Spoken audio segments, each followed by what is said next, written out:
Good evening, you're watching TKC Daily, where we make sense of the global events with straight facts and sharp analysis. Coming up on the show, Xi Jinping begins Southeast Asia tour, what's at stake? Then a volatile week ends in uncertainty for tariffs. What's next for these Trump tariffs? Meanwhile, Ukraine mocks India-Russia relations after Russia targets Indian pharmaceutical company in Ukraine. What's the matter?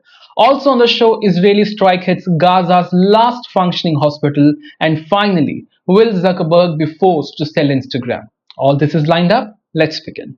Xi Jinping does not travel much to other countries, but when he does, the world takes a notice. This week, Xi Jinping is making rare moves outside China on a tightly packed diplomatic tour through Vietnam, Malaysia, and Cambodia. So the question is, what's the urgency? Well, she is threading a needle that was poked open by none other than Donald Trump. You see, earlier this month, Trump announced sweeping tariffs from the White House Rose Garden. Well, you understand the irony. And Southeast Asia took the biggest hit. Vietnam faced 46% tariffs, Malaysia 24%, and Cambodia nearly 50%, 50. In a region where exports to the US form the economic backbone, these numbers weren't just headlines, they were the shockwaves. Now enters Xi Jinping, offering an alternative. From multi-billion-dollar rail projects in Vietnam to massive trade and infrastructure deal in Malaysia and Cambodia, China is presenting itself as a steady friend in a world where the US is becoming increasingly unpredictable. In a classic charm offensive, but this time, this is strategic. So why now? Because China is also hurting. The US was China's biggest export market in 2024. With tariffs shutting these doors down, Beijing needs new buyers, and quickly. Southeast Asia, with its rising consumption and geographic closeness, is a perfect target. Xi's goal: reposition China as the region's reliable long-term partner just when the US is looking, well, a little too volatile. In Vietnam, Xi oversaw 40 new agreements, including an 8.3 billion railway project that will connect China to northern Vietnam. Then comes Malaysia. In Malaysia, already a massive importer of Chinese goods, the deal are expected to keep flowing. Cambodia, well, historically China's loyal friend, is being showered with new investments. But there is a twist. Stay with me. Southeast Asian leaders are not falling head over heels. They are cautious. They are worried that Chinese goods meant for the US will now flood their own markets. Vietnam's new leader, Tu Lam, welcomed Xi Jinping but immediately phoned Washington after these tariffs were dropped. Then comes Cambodia. Cambodia's Prime Minister Hun Manet, son of longtime Chinese ally Hun Sen, has also made moves towards the US, hinting a tariff negotiation. And Malaysia is also doing the same thing. What's happening here is a classic diplomatic hedging, staying friends with everyone but committing to no one. Southeast Asia isn't choosing sides, it's buying time. And this is a very smart move when it comes to geopolitics. Because while China offers money and infrastructure, the US still hold powerful sway over global markets, security alliances, and technology partnerships. Why risk upsetting either? Xi's tour might strengthen China's presence in the region, but it won't erase old fears. Countries still worry about becoming too economically dependent on China. They fear getting swamped with cheap goods. And they know one shift in Beijing or Washington can change the rules of this game overnight. So is Xi winning this game? Well, he is gaining ground, but not loyalty, not yet. And in a region that thrives on flexibility, that might be Southeast Asia's strongest move.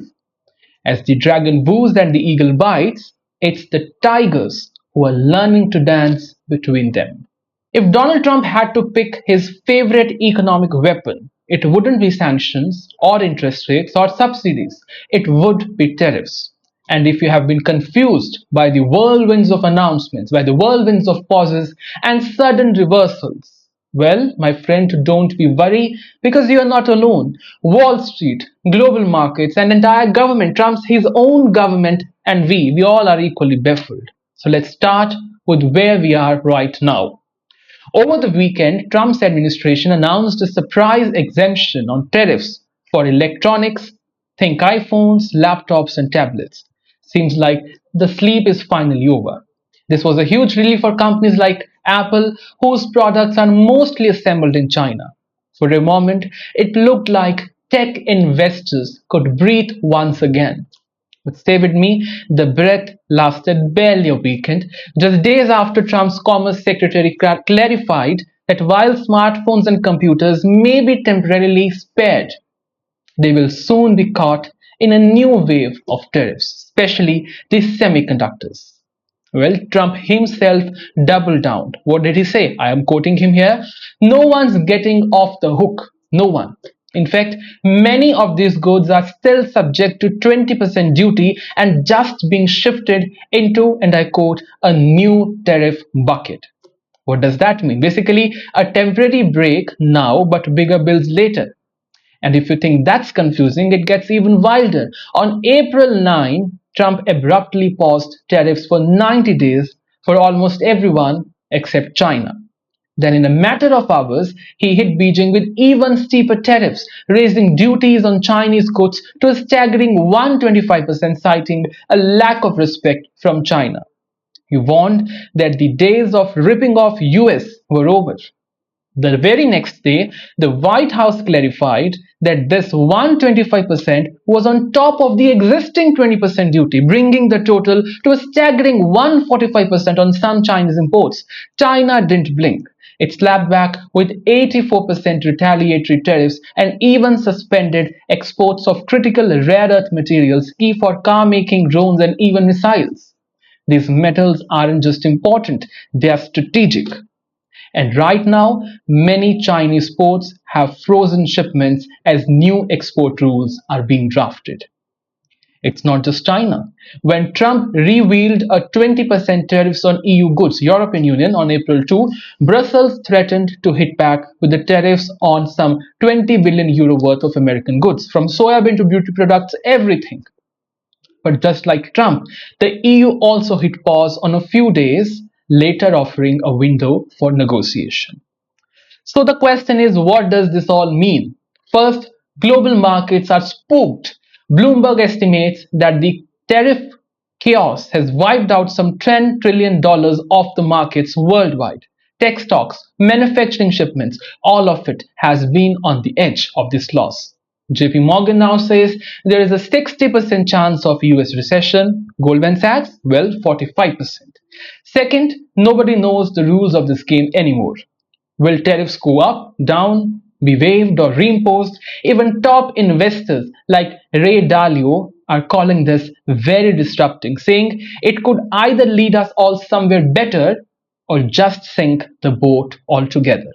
One thing's clear, Trump's tariff strategy isn't just about economics. No, it's about leverage. But in this high stakes poker game, the chips aren't just money, they are trust, trade, and global stability. And with every race, the world keeps asking, is he bluffing or is he going all in? Imagine celebrating your best friend's birthday only to find out they just trashed your house. That's kind of what's happening between India, Russia, and Ukraine the last week. On April 13, the day Russia and India marked 70 years of diplomatic relations, Russia allegedly bombed the central warehouse of an Indian pharmaceutical company. The name of this company is Kusum Healthcare, and it is located in Kiev, Ukraine. The Ukrainian embassy in India didn't hold back. It claimed the strike was deliberate, targeting a facility filled with life-saving medicines. For whom? For children and for the elderly. Now here's where it gets even more interesting. While Moscow was organizing a symbolic India-Russia friendship cycling rally, Ukraine dropped a diplomatic grenade. What did they say? They said Moscow claims special friendship with India but then destroys Indian businesses. That's a stinging rebuke, and it couldn't have come at a worse time. Let's talk about this Kusum Healthcare. Kusum Healthcare, which manufactures medicines for the Ukrainian market from its factory in Sumy, has been operating in Ukraine for nearly 2 decades, that's some 20 odd years. According to Akhilendra Mal, Kusum's representative in Sami, the Kiev warehouse has been completely destroyed in this missile strike, though the factory remains operational as of now. You see, Mull, the person, the only Indian professional left in Sami, painted a very grim picture, very dark picture. 200 rockets a day, heavy drone warfare, and no time to even reach the bomb shelters. He said, "This is truly an all out war." So, what's the bigger takeaway here? First, Ukraine is using this incident to question India's long standing closeness with Russia. It's a clear attempt to embarrass New Delhi by framing the Russia India friendship as toxic and one sided. Second, the timing is no coincidence. The announcement was made on the exact day of India Russia diplomatic anniversary.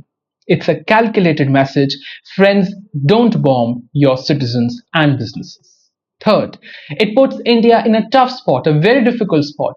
New Delhi has tried walking a diplomatic tightrope, refusing to condemn Russia while still sending humanitarian aid to Ukraine. That's a very difficult situation India has been in. But as Indian interests get hit, maintaining that neutrality might become even harder. Was it a deliberate Russian strike or a collateral damage is an interestingly chaotic war. That's unclear, but what's clear is that India's balancing act just got a little more complicated. Russia calls it friendship, Ukraine calls it betrayal. The world's watching, and I leave it to you to decide. In a devastating blow to Gaza's already crumbling healthcare system, an Israeli airstrike has destroyed parts of its Al Ali Arab hospital in Gaza City, the last fully functional medical facility in the region. The attack has not only left dozens of patients in a perilous state, but also has escalated the humanitarian disaster that continues to unfold in this area. The night air was shattered by the roars of missiles as Israeli jet targeted the hospital's intensive care and surgery departments. Witnesses described the scene as chaos, huge flames and thick smoke blowing into the sky while hospital staff scrambled to evacuate patients, some still in their beds amidst the destruction. As patients and medical workers fled for their lives, one child previously injured tragically lost their life during this chaotic evacuation. The attack occurred just as Christians around the world began observing Palm Sunday, intensifying the shock and grief even further for many. The Israeli Defense Forces, short formed as IDF, justified the strike by claiming that hospital was being used by Hamas, I quote, as a command and control center. However, Gaza's health ministry called the attack a blatant violation of international law, confirming the destruction of the building and the forced evacuation of around 50 patients, 50. Yet many critical patients couldn't be moved in time, further deepening this tragedy. The bombing of this vital medical center is a chilling a reminder of the heavy price the civilians are paying in this conflict. It is a heartbreaking reality that hospitals, which should be the centuries of cares, are being torn apart in the chaos of this war. The attack on Al Ali Arab Hospital marks a new low, and it's a stark call for the world that healthcare is not a weapon to be used in a conflict, it's a right. Since Israel launched its military campaign in response to the Hamas attack in October 2023, the toll on Gaza's people, has been catastrophic. More than 50,000 people have lost their lives and countless others have been injured or displaced. As the conflict continues, hospitals like Al Ali, once a beacon of hope for the wounded and sick, are now casualties of war themselves.